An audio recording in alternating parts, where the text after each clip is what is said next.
find that Elijah and Liam have been able to join me in worship. And so we're learning what we're going to be doing in the future. And Elijah, you did a great job. And you didn't know you were going to be put up here to do that, did you? And that's sort of, part of the sermon is you never know what God is going to ask you to do. I'm not God, but in God's name, I asked you to perform a service for the service, right? To help hold the gospel book so that I could read it. And each Sunday, when we have children in church, a different child will get to come and hold the gospel book for me, so that they get to learn that the gospel reading is a special reading, and also that they have special work to do in this service. You and I live in an entertainment age where our idea is we come and we sit back and we enjoy, and we are entertained. And that is not what church is.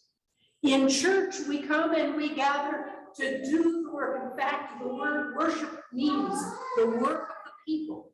It is our job, each of us, to be participating. We are not spectators watching a performance. Rather, we are the performers, offering the best we can to God. In today's gospel reading, Jesus admonishes people to be careful of what place they assume in the world. He tells the story of someone coming to a feast, presuming that since they are an important person, they will be in the place of honor. He says, think, what if somebody more important than you comes through and the host has to ask you to leave? Don't presume your place of prominence. Rather, be one who is humble, who takes a normal place, and then may be invited to come forth. I have, for many years now, several years now, always connected this with an experience that I had at a church I served. I was doing long-term supply in this church, and they had a coffee hour, unlike any coffee hour. It was a full meal. It was a full meal that was well worth eating. And, I would be greeting people and talking to people. And so then I would come through and I would get to the back of the line and, stand and chat whoever was forward in front of me and move through the line. And one of the gentlemen came up to me and said, "Oh no, Pastor, you go to the front of the line." And I said, "Why?" And he said, "Well, the priest always gets to eat first." And I said, "Why?" There's enough food for all of us. And I think I can stand in line just like everyone else. Now, I will be a little catty and say all my predecessors have been males. And so we can understand their presumption. But to me, that was a very important lesson and an important lesson to them. Now, the little caveat is they quickly learned, because I supplied for quite a while, they quickly learned I was not going to take cuts in the front of the line.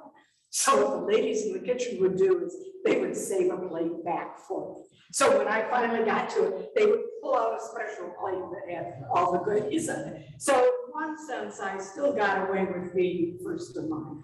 But in another sense, and I think of how often we presume our place. We presume places of importance because we have more money, because of the color of our skin, because of our training, our education, who knows what.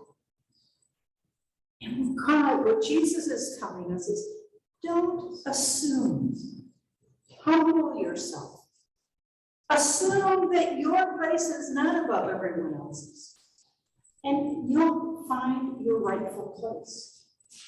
And it probably is going to be higher up than you thought. And then Jesus goes on to admonish us that when we host people, to remember those who can't reciprocate for us, to remember those will never be able to offer to us what we can offer them. Again, a story from my childhood. My father was an Episcopal priest also, and he served in a church in a little town that I didn't regularly go to that church because we had been established in another church in the town where I continued through high school. And one Sunday he said, the lady who is hosting my lunch afterwards, because he would go do the service and then he'd make pastoral calls and spend the day there. And he said, she specifically asked that you, Chris, and your mother come and join me. And so I thought, oh, this is going to be a pretty good meal, right? You know, they want, well, the priest's kid too, and the priest's wife. You know, this is going to be a good banquet. Well, we're driving to the woman's house, and the houses get smaller and smaller, and the road gets rougher and rougher. Finally, the pavement stops, and I'm like, oh, what did my father get me into today?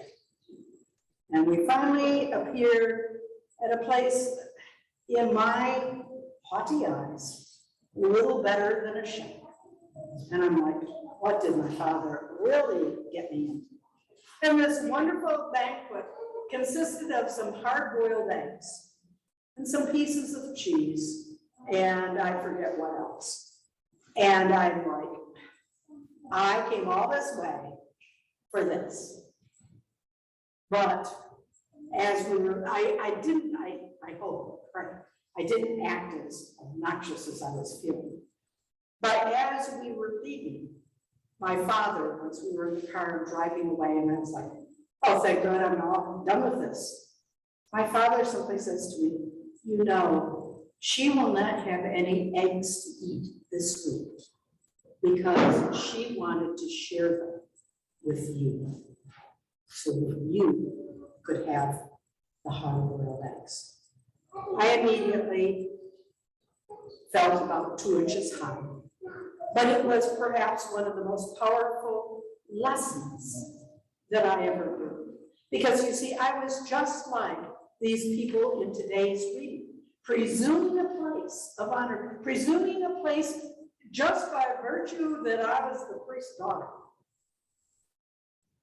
and failed to see the fine banquet and the sacrifice that was being offered. And I would invite you this week to think as you pass people or encounter people, whether it's in the grocery store, at the gas station, wherever, to stop and to think that this may be an angel that you are being invited to greet, and you are honored. And that as you and I become aware, and as we begin to reach out and treat people as worthy, as noble, as worthwhile as ourselves, the world will change to be a better place, a kinder place, a gentler place, a more loving place. And we will participate in bringing the kingdom of God here on earth in that moment. Amen.